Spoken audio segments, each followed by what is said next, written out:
Comment faire pousser de l'argent dans son jardin? Malheureusement, il n'y a pas encore d'arme magique qui donne des billets de banque, mais en regardant la nature attentivement, moi je trouve que le rendement qu'elle fournit est encore plus impressionnant que ce qu'un arbre à argent pourrait donner. Surtout dans un système politique et économique extrêmement fragile où tout pourrait s'effondrer à n'importe quel moment. Le bois de ton arbre magique vaudrait probablement plus que l'argent qui pousse dedans. Puis ces médias sociaux, ces temps-ci, je vois beaucoup de gens, soit qui cherchent une job ou qui ont de la misère dans leurs finances, que c'est le temps d'ouvrir vos oreilles puis d'ajouter une corde à votre arc. Dans cette vidéo, je vais vous montrer comment faire pousser de l'argent dans votre jardin, les meilleures manières d'y arriver, puis de vous donner des exemples avec des chiffres pour vous montrer la différence que ça pourrait faire si vous investissiez un petit peu d'argent dans un jardin au lieu de le placer dans des produits financiers. Donc, comment on fait pousser de l'argent? En fait, je ne vais pas vous montrer comment on fait pousser de l'argent, mais je vais vous expliquer comment un jardin peut vous aider à garder vos sous dans vos poches en vous rendant extrêmement riche et résilient d'une autre manière. Vous avez sûrement dû remarquer que le prix des légumes, le prix de tout en fait, a augmenté d'une manière assez considérable depuis la pandémie. J'ai comme l'impression que ça ira pas en s'améliorant. Avec l'inflation, ton dollar achète de moins en moins. Donc, une tomate en 2023 va probablement coûter 5 à 10 fois ce qu'elle coûtait dans les années 70. Par contre, la semence de tomate, elle, te donne encore un plant de tomate. Que tu sois en 2023, en 1980 ou en 2000 avant Jésus-Christ, la semence de tomate a gardé 100% de son potentiel ou de sa valeur puis te donne encore un plant de tomate. Un plant qui va te donner des centaines de semences, puis ces semences-là vont te donner des centaines de plants, etc. Quand j'ai commencé à jardiner, j'étais déjà vraiment impressionné de voir ma facture d'épicerie baisser. Mais c'est vraiment quand j'ai commencé à produire mes propres semences que j'ai compris toute la puissance que ça avait. C'est comme le principe de l'intérêt composé quand tu places de l'argent dans des produits financiers. Les intérêts s'accumulent au fil du temps, mais à un taux relativement bas, comme 5-6 %, ce qui est à peine suffisant pour compenser l'inflation. Tandis que dans notre exemple de tomate, une semence qui nous donnerait comme 100 semences, on est déjà à du 10 000 % de rendement. C'est 2000 fois mieux qu'à la banque. Puis ton paquet de semences va te coûter peut-être 3-4 piastres pour une cinquantaine de semences. Puis chaque semence a le potentiel de te donner un plant. Je dis potentiel parce que c'est pas toutes les semences qui vont germer. On va faire des maths rapides puis on va mettre les chiffres les moins impressionnants de manière à vous montrer que même quand ça va moyen, ça reste un excellent investissement. Mettons que c'est pas 3-4 piastres, mais 5 piastres le paquet de semences, puis qui contient juste 20 semences de tomates au lieu de 50. Que juste la moitié germe, puis que tu aurais un résultat poche de 5 tomates par plant. Si on se dit qu'à l'épicerie, tu vas payer environ 1 piastre par tomate, techniquement, avec ton 5 piastres, tu aurais 5 tomates. Mais avec le même 5 piastres avec lequel tu as acheté ton paquet de semences, tu aurais 50 tomates. C'est du 1000 % en rendement dans un scénario peu optimal. Imaginez le rendement si on mettait un peu plus d'amour. Puis je te défie d'aller mettre 5 piastres à la banque à 5 % d'intérêt par année. Après 1, 2, 3, 4, 5, 6, 7, 8, 9, 10 ans d'investissement, ton 5 $ va valoir 8,14 $, qui lui, dans 10 ans, va probablement juste te permettre d'acheter 1 ou 2 tomates à cause de l'inflation. Mais avec le 5 $ que tu as investi dans un paquet de semences, si après 10 ans, tu as gardé toutes les semences puis tu les as replantées, dans notre scénario peu optimal, avec les chiffres de tantôt, tu aurais produit 50 milliards de tomates. Bon, OK, il faut être un peu débile pour planter chaque semence de chaque tomate qu'on mange, mais c'était juste pour vous donner une idée de l'ordre de grandeur de ce que ça pourrait donner sur papier. Ça, c'est juste avec les tomates. À la fin du vidéo, je vais vous donner mon top 3 des plantes avec le plus de semences par plant. C'est assez impressionnant. Je me rappelle, il y a une couple d'années, ma tante, elle venait de déménager et elle voulait se faire un nouveau potager. Puis j'ai dit, tu peux passer chez nous, j'ai des tonnes de semences en surplus. Quand elle est arrivée chez nous, puis elle a commencé à regarder mes boîtes de semences que je sortais, ses yeux sont devenus ronds puis gros.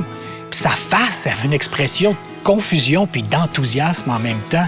Puis la seule phrase qu'elle était capable de me dire, c'est « Mais t'es riche? » Parce que oui, les semences ont été à une certaine époque une des monnaies les plus utilisées dans le monde.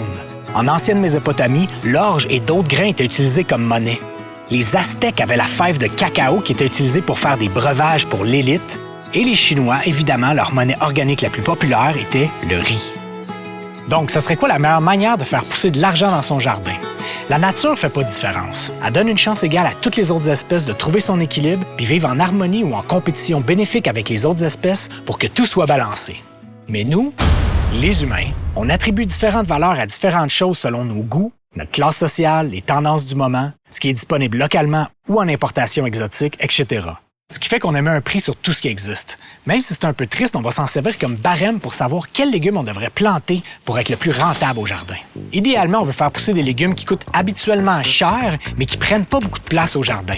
Donc, je vais vous présenter 3 types de suggestions. En premier, ceux que j'inclurais pas dans un jardin si vous avez un espace un peu restreint. En deuxième, ça serait les mentions honorables au jardin. Puis en troisième, ça serait mon top 7 des plantes incontournables qui sont très rentables au jardin et que vous devriez toujours avoir.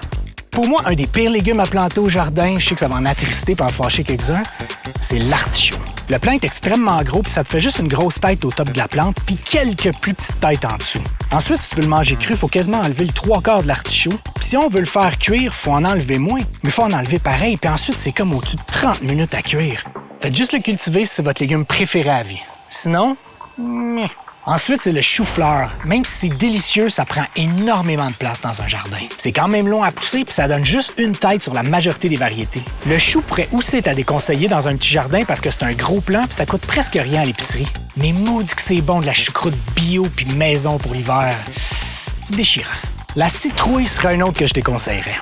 On perd souvent le contrôle sur les plants qui s'étendent partout juste pour nous donner une coupe de citrouille que les gens mangent rarement. Donc, à part si vous êtes un fanatique décorateur d'Halloween, je m'abstiendrai. Si est petit, les patates et les oignons ne devraient pas faire partie de votre jardin. Juste parce que c'est souvent vraiment pas cher au marché pour des gros sacs et que la différence en goût est négligeable. Par contre, si vous avez de la place dans votre jardin, il est impératif que vous mettiez de la patate et de l'oignon parce que partout dans le monde, c'est des incontournables de la cuisine. Dans la catégorie mention honorable à mettre au jardin, je mettrais la betterave. Légume qui pousse relativement bien, dont toute la plante est comestible. Souvent, je vais ajouter des feuilles de betterave dans mes salades, puis je vais ajouter les tiges dans des soupes. Ça prend pas trop d'espace, puis c'est de la dynamite en termes de nutrition. Puis les paquets de betteraves fraîches à l'épicerie, c'est souvent pas donné. La laitue. Ce que j'aime faire avec la laitue, c'est de juste cueillir des feuilles un peu à chaque plant sans couper un plant complet. C'est indécent à quel point je peux étirer ma saison si on n'est pas en pleine canicule. Quand je vois que ça veut commencer à monter en graines, je coupe les plants à base avant que les feuilles deviennent amères. Puis je garde mon plus beau spécimen dans le sol pour me faire un festival de semences. La laitue est vraiment généreuse et elle va souvent donner quelques centaines de semences. Toutes les herbes aromatiques comme le basilic, l'origan, le thym, la marjolaine, etc. C'est souvent très cher pour des petits paquets à l'épicerie. Et ça prend pas beaucoup d'espace dans un jardin. Il y a moyen de planter ça subtilement de tes autres cultures. Ou même t'en servir comme couvre-sol comme beaucoup de gens le font avec le thym. Les carottes, surtout parce que ça pousse serré et on peut avoir une vraiment belle production au mètre carré. Puis les carottes commerciales des dernières années sont tellement dégueulasses puis insipides que ça fait du bien une bonne carotte. Des fois, c'est pas juste une question de sauver de l'argent, mais d'être capable de produire quelque chose d'une excellente qualité qui est souvent difficile à trouver en épicerie. Puis quand il y en a, sort la palette, Puis maintenant, mon top 7 de ce qui devrait toujours figurer dans un jardin pour avoir la crème de la crème. Le kale, une plante majestueuse qui donne des tonnes de feuilles nutritives durant sa saison. Puis une saison qui s'étire souvent jusqu'en décembre au Québec, puis tout l'hiver en France. Un paquet de kale frisé à l'épicerie, c'est souvent très cher, puis il y a seulement quelques feuilles. Si tu fais des chips de kale avec, c'est comme si ton kale s'évaporait. Si t'as un gros hiver, tu peux couvrir la base du plant avec une tonne de paillis, puis l'an prochain, il va repousser pour te faire des tonnes de feuilles, mais aussi des tonnes de semences. Les fèves grimpantes, pour toutes les raisons du monde, c'est un must au jardin. Premièrement, parce que ça prend pas beaucoup d'espace, parce que ça peut pousser verticalement sur un treillis. Deuxièmement, ça fixe l'azote dans le sol, puis ça produit pendant une longue période de temps. Si tu peux trouver des variétés asiatiques longues, c'est encore mieux. Puis si tu oublies une fève sur le plant, c'est parfait parce que tu vas pouvoir profiter des semences pour la prochaine saison. L'ail. Je pense que dans mes plus beaux moments passés en cuisine, c'est avec de l'ail que j'ai fait pousser moi-même. Pas que c'est hors de prix habituellement, mais pour de la bonne ail fraîche, tu vas vraiment payer le gros prix. Ça n'a pas de prix cuisiné avec une gousse d'ail fraîche qui a énormément de jus comparé à une vieille gousse d'ail de la Chine que tu peux utiliser comme une super balle 3 semaines après l'avoir achetée. D'une culture assez compacte, tu peux produire ta propre ail pour toute l'année sur une assez petite surface. Les ravioles à chair blanche, la cousine délicate du rutabaga. C'est une variété de navets tellement prolifique au jardin. Et c'est une vraie sprinteuse olympique. En conditions optimales, ça peut atteindre la pleine maturité après seulement 50 jours. Ça fait aussi un bon nombre de semences si tu les laisses monter en graines au jardin. Un mesclun de verdure, ça c'est une de mes choses préférées quand tu as une multitude de plantes à catapulter dans une salade. De loin, mes favorites sont le pak choy, le mizuna, le tatsoi, la roquette, l'oseille, l'épinard, le tétragone, puis un peu de chicorée.